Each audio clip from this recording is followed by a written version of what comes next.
1, 2. That's okay. Oh, okay. Now, they'll still read it correctly. I mean, it's still, they're still both closed syllables, so it doesn't really change it that much, but getting them in the habit. Yeah, so for, well, that's where, when I do, and I talk about this, I usually just start by underlining and here, or in there, times, and so once you move on to the other syllable times, they would be underlined vowel sounds. Yeah. It was 2 years ago.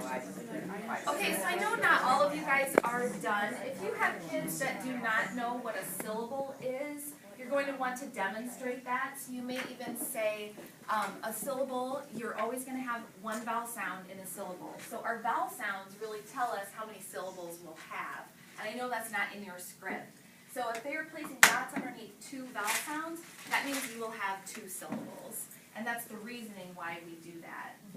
Kids that read multisyllabic words, especially when they get up to 3 and 4 syllable words, they end up dropping one of those syllables. They can just kind of mush it all together. So really making them aware of what a syllable is. Even clapping, a lot of kids know what you're talking about. If you just say, remember syllables, they're the parts in a word that are surrounded, that have a vowel sound in it. So absent would have 2 syllables. So you may have to just do that teaching if they do not understand. The other question was, should we be underlining vowel sounds?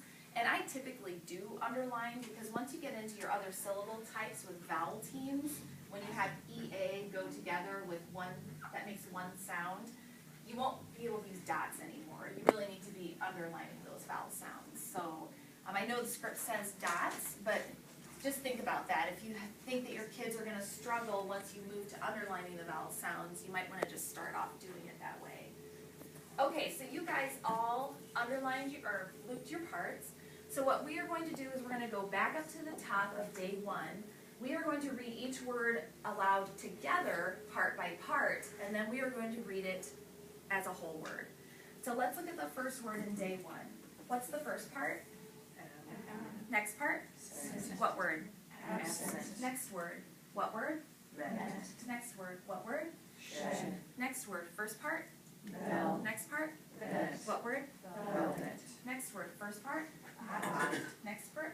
Autumn. What word? Autumn. So then I go through that entire list like that. That really, I know, again, that slows things down, but it's going to help your kids with their spelling for one thing because they are enunciating each word part.